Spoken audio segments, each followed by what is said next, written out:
Mesdames, Messieurs, le saviez-vous que la France est au premier rang européen de séjour et d'hébergement d'anciens tortionnaires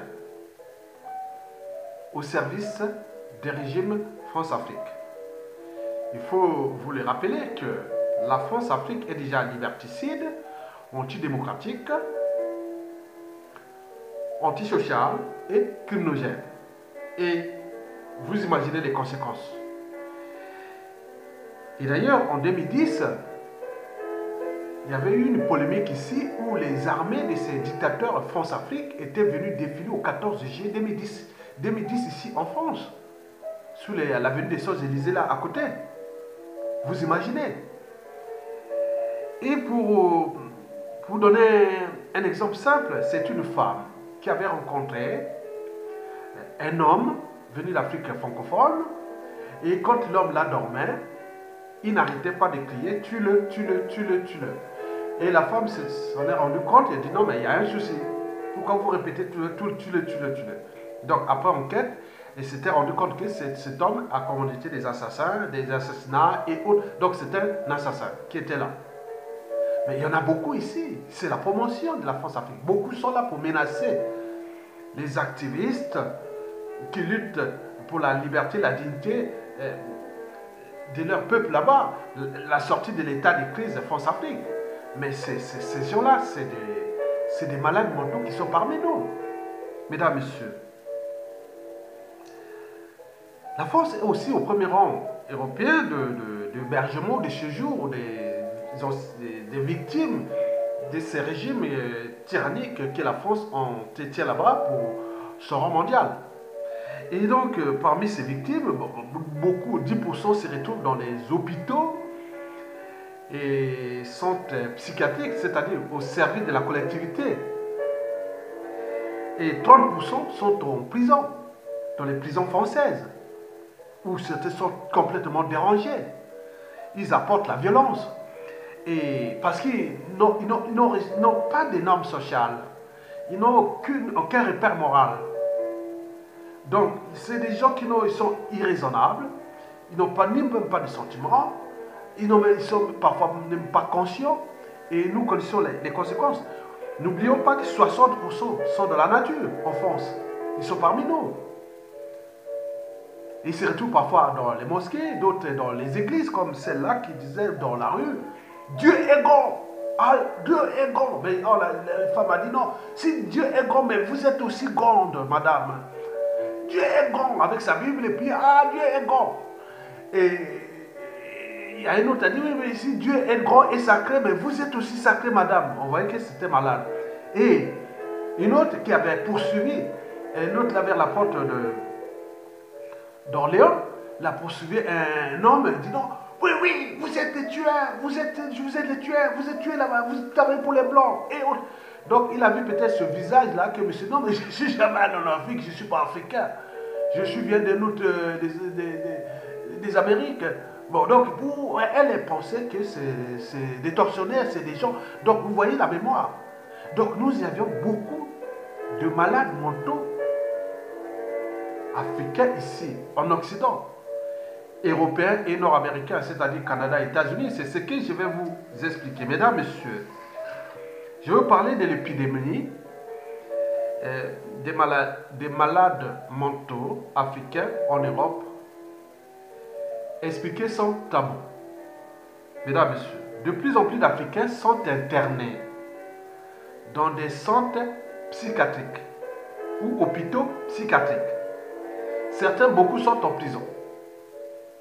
Bon, aujourd'hui, il n'y a pas de statistiques réelles, mais là en France, on connaît très bien. Ils ont des statistiques au niveau déjà de l'administration pénitentiaire et aussi dans ces centres-là, des unités de traitement pour malades difficiles. Donc, ils ont toutes ces statistiques en fonction des pays.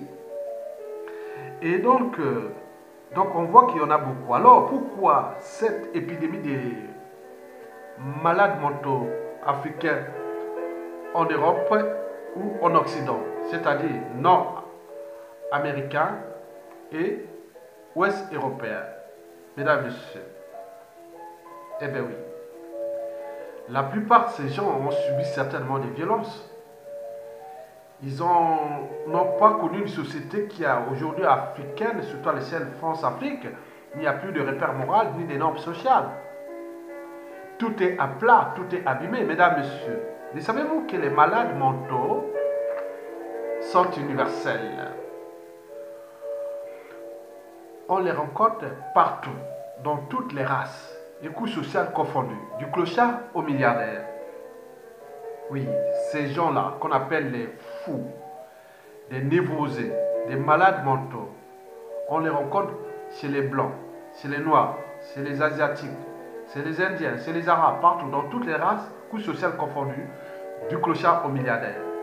Autrement dit, il y a des fous, comme je vous l'ai dit, c'est les Blancs, c'est les Indiens, c'est les Asiatiques, et Noirs, Arabes, et tout ce qui est humain, partout dans le monde.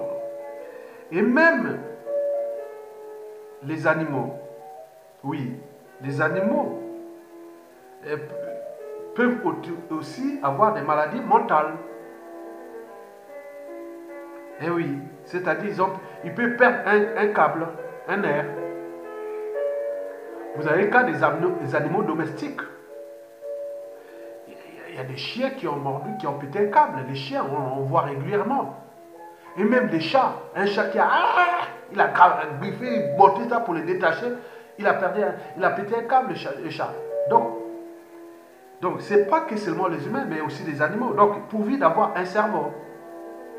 J'ai vu par exemple un lion, par un coup de folie, et ça brûlait tout autour, il y avait un petit forêt secondaire. Tous les gnous ont fui le feu, ils sont venus rester là où il y avait des trucs, et une lionne est devenue folle. Et n'arrêtait pas de tuer les gnous. Et tape là sur le cou et tombe un. Et comme le feu venait là-bas, il passe encore, il passe là, il tue encore, il n'arrêtait plus. Il n'est pas même pas mangé. C'est ce qu'on appelle un coup de folie. Mesdames, messieurs, bon, donc tout le monde peut péter un câble, est susceptible de devenir fou, pourvu d'avoir une tête et un cerveau. Mesdames, messieurs, oui, pourquoi il y a tant de fous africains maintenant ici en Occident? Donc, vous avez compris qu'il ne faut pas dire, oui, parce qu'à l'Afrique, il y a des fous. Non, ils sont partout dans le monde. Ailleurs, on les cache. On les traite, on les fait tout. Mais nous, ils sont là, laissés abandon. L'abandon est total. L'indifférence est totale. C'est pourquoi on les voit là-bas en Afrique. Mesdames, messieurs, pour pouvoir vous expliquer l'épidémie des malades mentaux africains en Europe ou en Occident, je vais faire de la pédagogie au niveau scientifique, social et sociétal sur différentes échelles, c'est-à-dire en Afrique, en Europe et ailleurs dans le monde, au regard de la problématique des malades mentaux. Mesdames, Messieurs, comment les malades mentaux sont-ils jugés en Europe, en Afrique et ailleurs dans le monde? Ce sera le premier sujet. Le deuxième sujet, comment la science et la médecine nous expliquent-ils les mécanismes cérébraux des maladies mentales? Et troisième sujet, quelles sont les origines des maladies mentales? C'est-à-dire, est-ce que c'est génétique ou épigénétique? C'est-à-dire le milieu social et la société d'appartenance. Enfin, comment les malades mentaux sont-ils traités en Europe et en Afrique? Il s'agit bien sûr de traitements médicaux que je vais introduire ici, et aussi sociaux et sociétaux, c'est-à-dire la collectivité. Mesdames, Messieurs, commençons d'abord par la première problématique. Comment les malades mentaux sont-ils jugés en Europe, en Afrique et voire ailleurs dans le monde? Déjà, commençons par l'Europe. L'Europe, nous allons se positionner au niveau familial et au niveau de la collectivité, c'est-à-dire l'Europe, l'Occident. Par exemple, au niveau des familles, quand vous avez quelqu'un de dérangé, un névrosé, un malade mental et autres, on dit que bon, on a raté quelque chose. Il y a un sentiment de chèque et même de culpabilité, de honte d'ailleurs, parce que parfois on est fiché. pas péjorativement, mais on regarde. Et on parle ici de prise en charge, de signalement, d'accompagnement, de traitement et voire même d'espérance. Généralement, la collectivité prend en charge au niveau des placements, au niveau aussi pour l'ordre, hein, l'ordre public. Parce que si ça commence à trouver l'ordre public, il y a des lois pour ça. Et on parle d'éternement. Et n'oublions pas le poids de la collectivité, c'est-à-dire les impôts et autres. Ils peuvent aller pour oui, les centres psychiatriques et toute compagnie.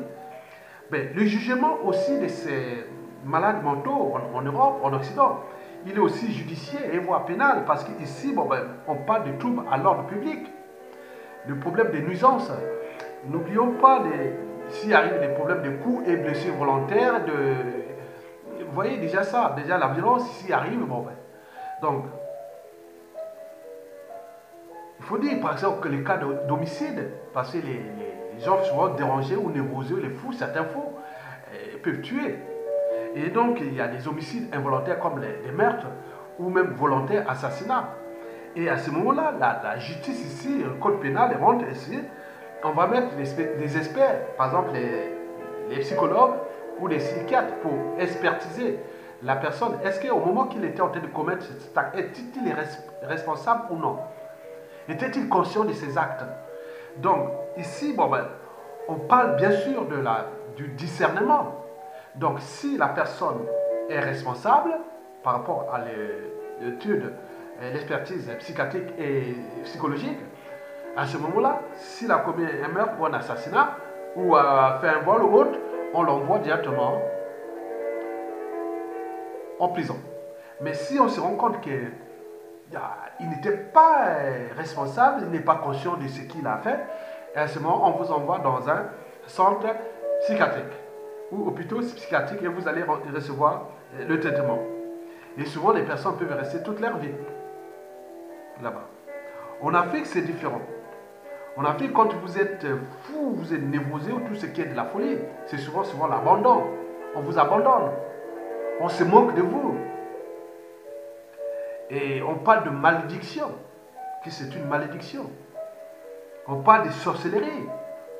Mais souvent, ces personnes sont souvent violencées, donc on vient les brutaliser. Il y a eu des cas d'assassinat, d'homicide sur les fous. Et donc, la violence est omniprésente. Donc, le traitement, c'est-à-dire au niveau de la collectivité, prise en charge, il n'y a pas. Déjà, les conditions de vie sont exécrables. Les dictateurs, souvent en Afrique, ils ont leur priorité de leur pouvoir. Comme des fois, les fous, déjà, le peuple n'a pas le minimum de l'eau, d'énergie, donc tout ce qui est des cas de vie, il n'y a pas. Et combien de fois traiter des fous, et qui, au niveau culturel, est jugé comme une malédiction. Je vous informe qu'un tiers des fous sont des sourdoués. Donc vous imaginez, un tiers des fous dans le monde sont des sourdoués. Donc il y a eu quelque chose qui n'a pas fonctionné. Mesdames, messieurs, au niveau judiciaire en Afrique, bon, ben, souvent, bon, ben, 30%, bon, ben, ils vont en prison. Hein. Et les autres, en fonction des familles, ils peuvent encore accepter ou pas. Mais généralement, ils sont laissés... ils vont dans la rue, hein. Ils sont laissés à la rue. Hein. Et donc, ils sont abandonnés.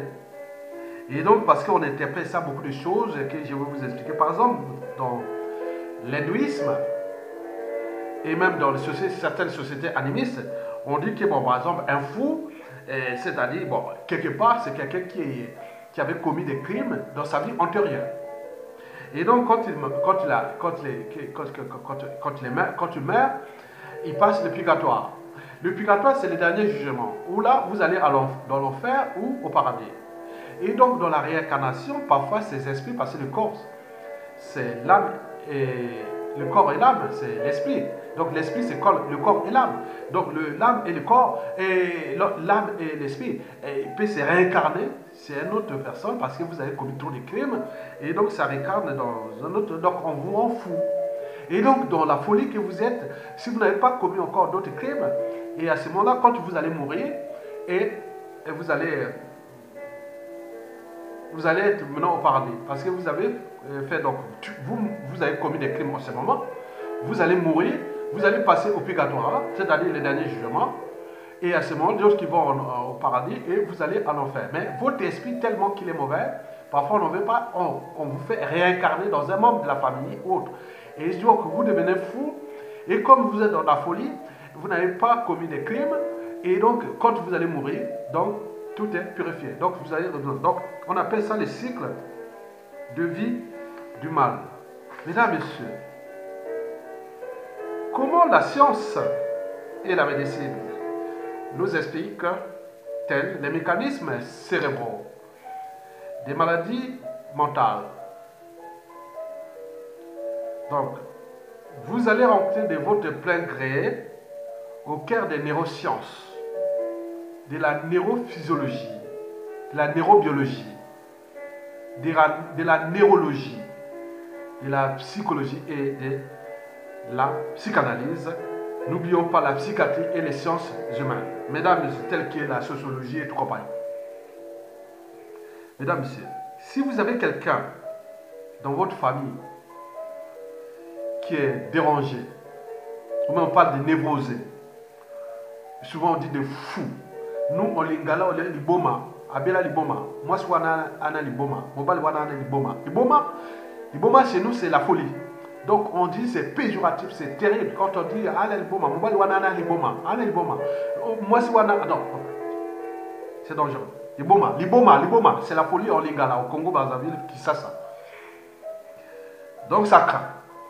Et donc, déranger, des névrosés, des fous dans votre famille ou dans votre entourage, oui. Sa maladie naît toujours d'une rupture liée à un choc émotionnel. Voilà, donc ce choc émotionnel a certainement perturbé les mécanismes cérébraux de la gestion des émotions et de la raison, des sentiments et de la conscience. Les signes cliniques sont clairs. On voit par exemple les gens, un fou parfois peut être là, parler tout seul. Donc, la logorée, ça peut être un trouble. On parle d'aphasie. On parle de, par exemple, la peur. La peur, quelqu'un qui a peur tout le temps. Mais pourquoi la peur? C'est une émotion. Il a l'angoisse. Il y a d'autres tendances suicidaires. Il y a d'autres automutilations. Et donc, il y a tout ça là. Donc, d'autres n'ont perdu les normes. Ils ne sont plus raisonnables. Ils n'ont plus les sentiments. Et même la conscience n'est pas conscient de ses actes, de ce qu'il fait. Mais la science va vous expliquer, explication. Donc, vous savez que toute notre vie est une psychanalyse. De la naissance jusqu'à la mort. Donc, les parcours. Les parcours, là, n'est pas que social. Mais il y a aussi tout ce que nous avions emmagasiné dans notre corps, dans notre cerveau. Le support de la folie, des maladies, là, c'est le cerveau. Mesdames, Messieurs. Pour info, par exemple, chaque jour, nous avons 1 milliard d'informations qui viennent de partout. 1 milliard. La journée, nous avons 1 milliard d'informations. Et 1 milliard là d'informations qui arrivent de partout, ils arrivent de quoi? Ils arrivent du nez, des yeux, des oreilles, de la bouche et de la peau. Les 5 sens. Ces cerveaux, ces informations arrivent sous forme d'ondes. Pour les neurophysiologistes, demandez votre neurophysiologiste. Il va vous expliquer, ça arrive sous forme d'ondes. Et quand ça rentre dans l'oreille, ou là, ça se transforme en courant électrique. L'influx nerveux. Très bien expliqué pour ceux qui ont été au lycée scientifique, déjà commencé à partir, je pense, à partir des terminales. On peut commencer à vous expliquer ça, l'influx nerveux.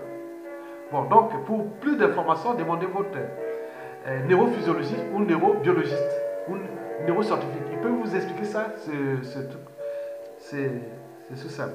Donc, l'information, quand il est rendu, il va rentrer là au premier cerveau, qu'on appelle le social, le cerveau reptilien. Ce cerveau-là, il est le cerveau des réflexes innés. Mais l'information est envoyée instantanément au deuxième cerveau, qu'on appelle le cerveau limbique, le cerveau de la formation de la mémoire et de la gestion des émotions. Et là, on l'appelle aussi le cerveau affectif.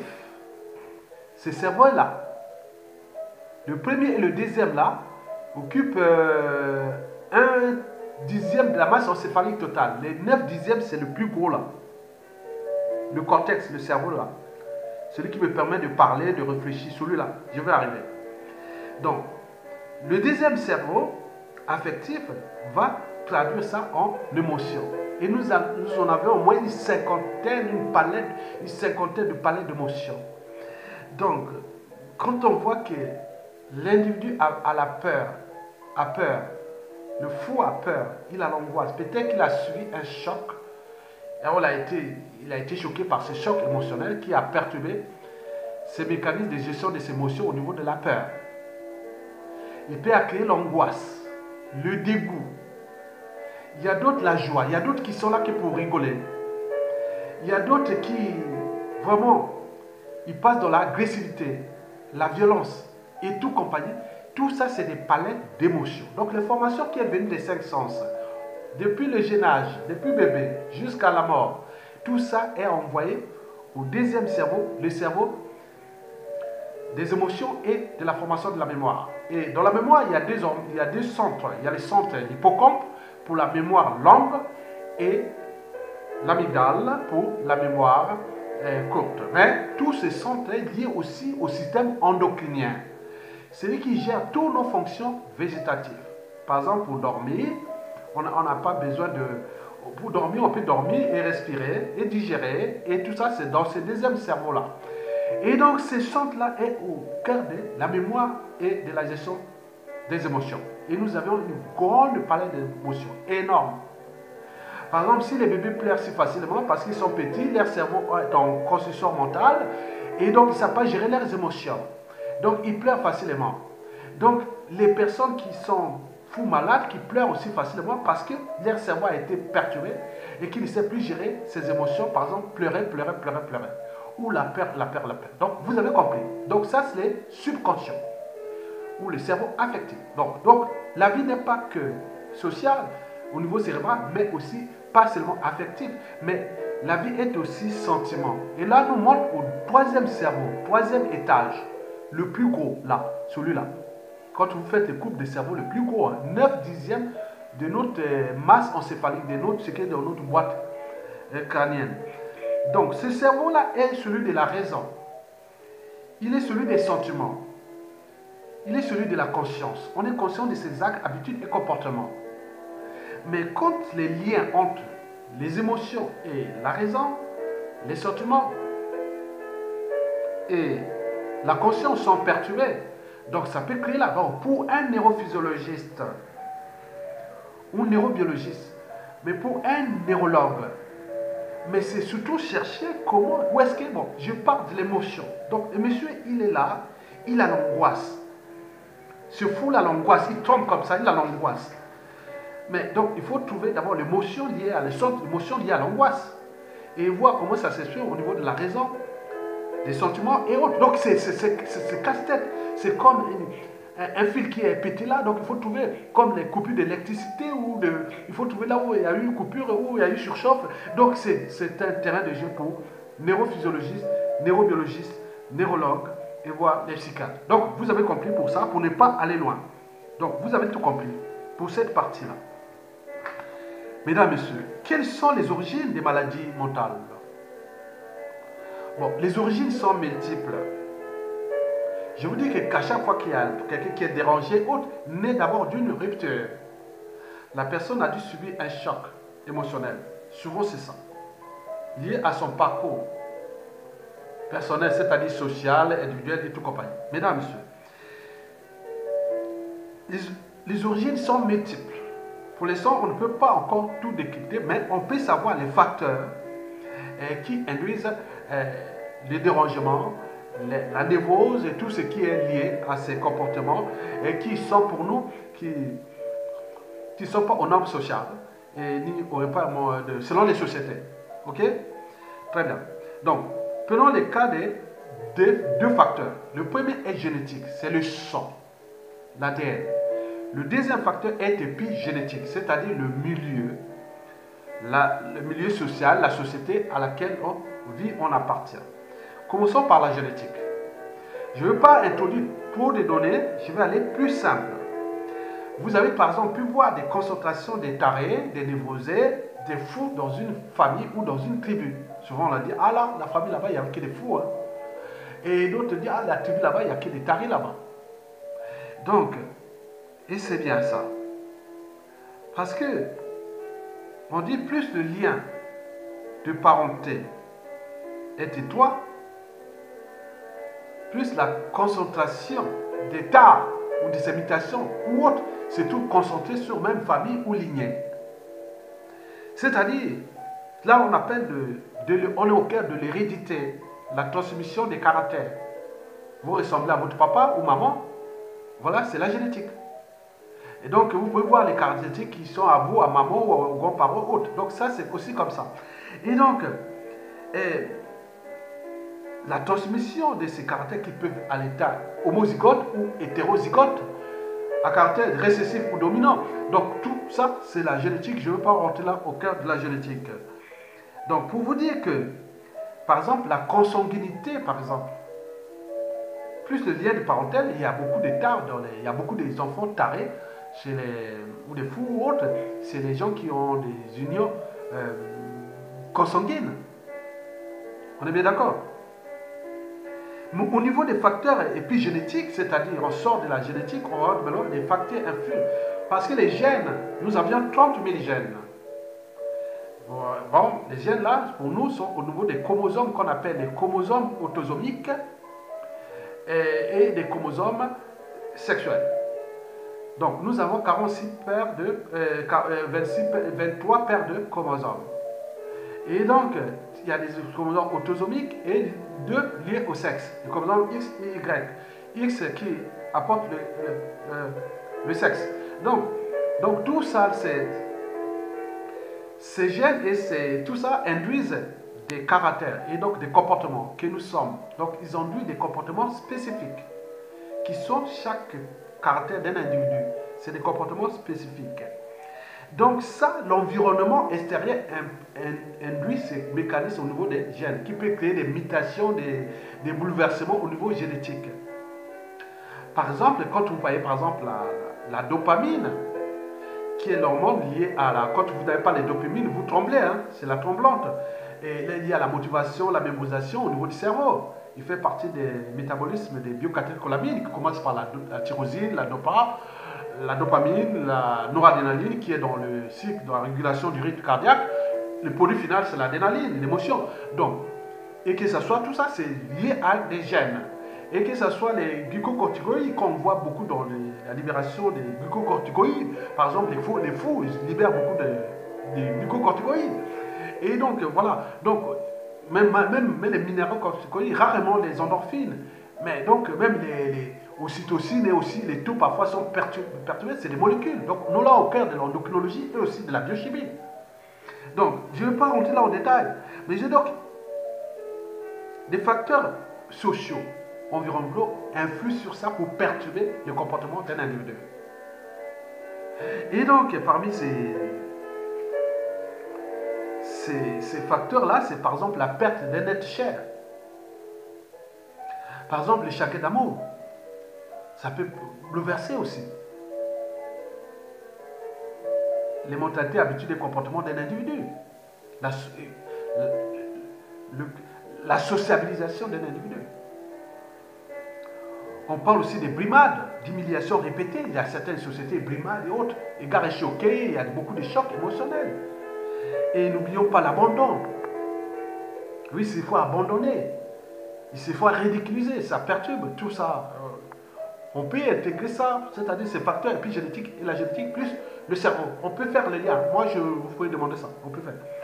Bon, les violences conjugales, les pressions sociales, travail, charge sociale, burn-out, le racisme, les chocs, l'exclusion et les pris d'otages, le terrorisme et tout peut choquer un individu. Et donc, choquer un individu, donc c'est infecte les émotions Et les émotions, quand ils sont perturbées, donc il y a la perturbation sur la raison, les sentiments et surtout la conscience au niveau du cerveau supérieur. Donc, au terme de responsabilité, c'est quelqu'un parfois qui n'a plus de, il ne connaît même plus les normes sociales ou des repères moraux. Il devient, voilà, il est responsable. Mais nous, là-bas, on se manque, on fait, non. Ici, c'est un défi.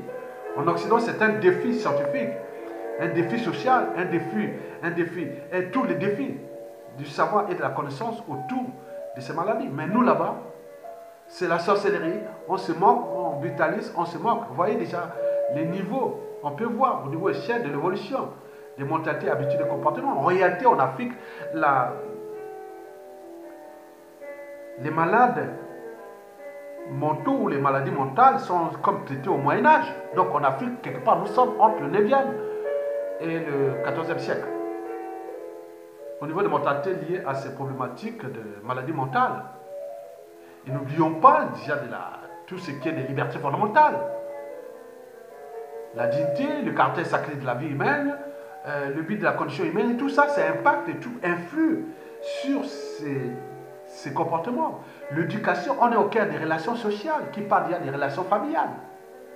Qu'est-ce qu'il a fait quand on est au cœur de la psychanalyse, de Freud ou de compagnie? Qu'est-ce qu'il a eu comme choc? Le monsieur qui a dit qu'un homme qui bat sa femme tout le temps devant ses enfants apprend la violence à ses enfants. Les jours où les enfants là deviendront adultes et deviennent, oui, on a eu des cas d'inceste qui ont perturbé que certains enfants sont devenus fous, folles. Oh. On a eu des cas de pédophilie et de tout plein de choses, des chocs émotionnels.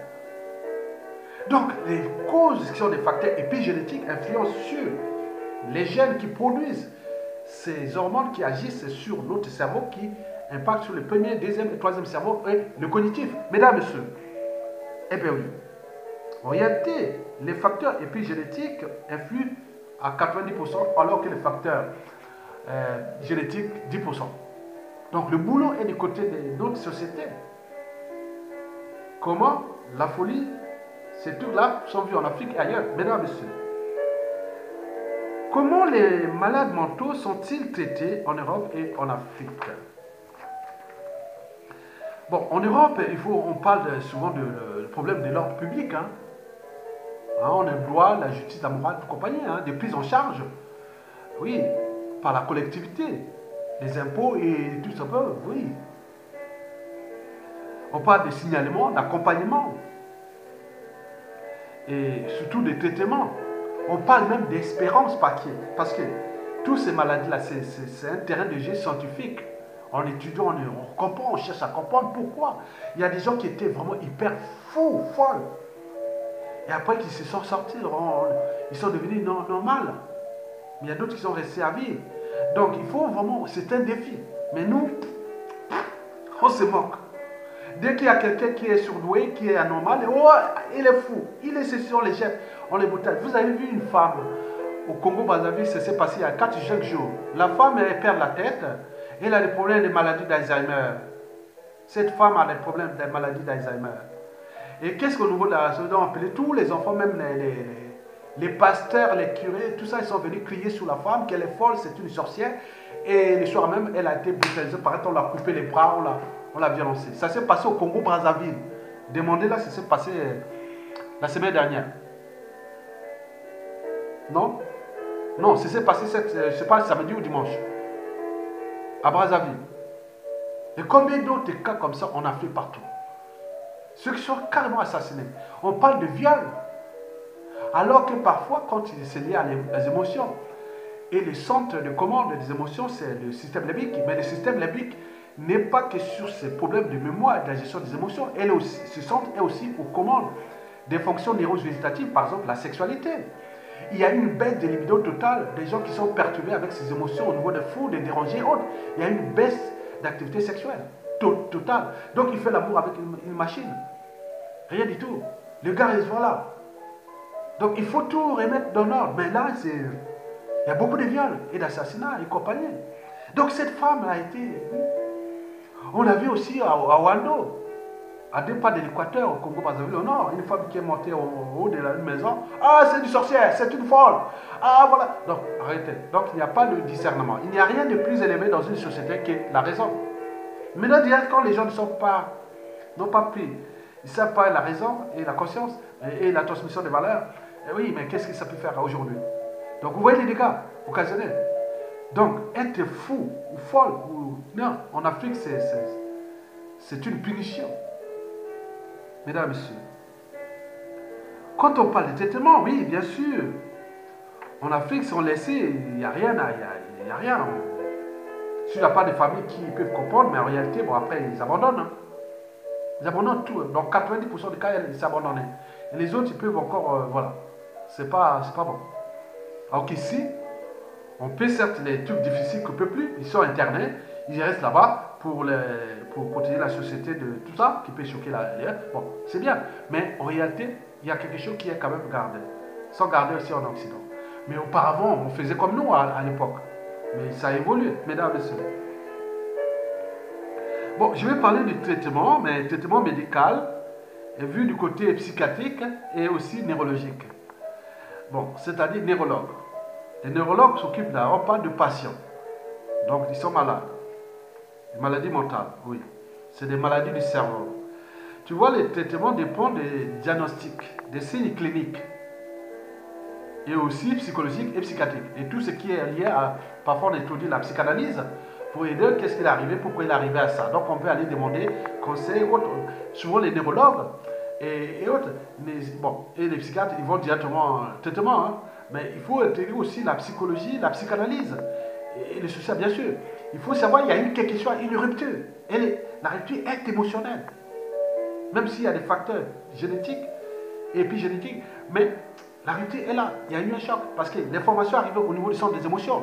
Le système limbique a été perturbé. Les 50 palettes d'émotions. La joie, la peur, la colère, l'agressivité, l'anticipation, oui, tout, on peut citer. Voilà. C'est quelque chose qui est appelé pour envoyer au troisième cerveau. Donc, en fonction aussi de ce qu'il y a eu comme indication, on parle aussi des pertes de mémoire. Dans le cas d'Alzheimer, ils deviennent parfois folles. La mémoire est liée aussi surtout à la dopamine, qui est le précurseur d'ailleurs de l'adrénaline. Mesdames et messieurs, bon, quand on parle de traitement, on pense à tout comme des drogues du cerveau. Les drogues du cerveau, il y en a 3 catégories, qu'on appelle des psychotropes.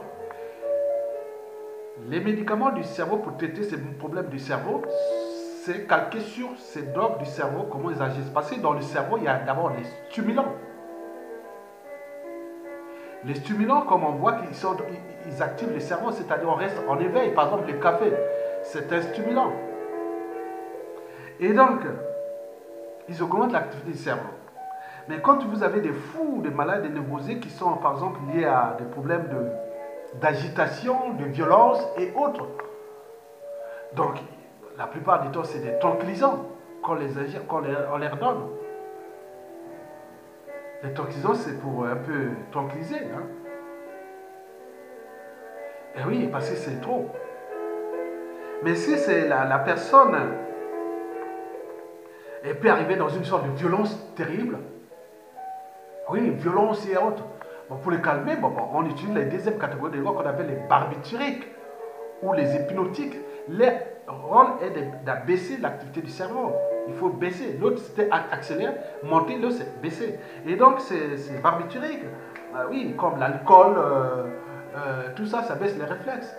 Donc, quelqu'un qui est là, on va lui envoyer des somnifères pour qu'il puisse dormir un peu, puisse se reposer. Donc, pour les autres, c'est les 3 dernières catégories, c'est les dyslectiques, c'est-à-dire ceux qui sont transcendables. Ils ne sont pas là pour augmenter l'activité du cerveau, ni la baisser. Ils sont là pour chercher là où c'est tout. Par exemple, les drogues dures. Par exemple, la cocaïne, l'héroïne, les chambres et tout compagnie. Quand vous voyez, vous avez des hallucinations. Vous êtes dans un autre monde. Mais ces drogues-là qui font partie dans ces cas, bon. Oui, déjà, les barbituriques, quand la personne est agitée, on peut lui donner des antidépresseurs.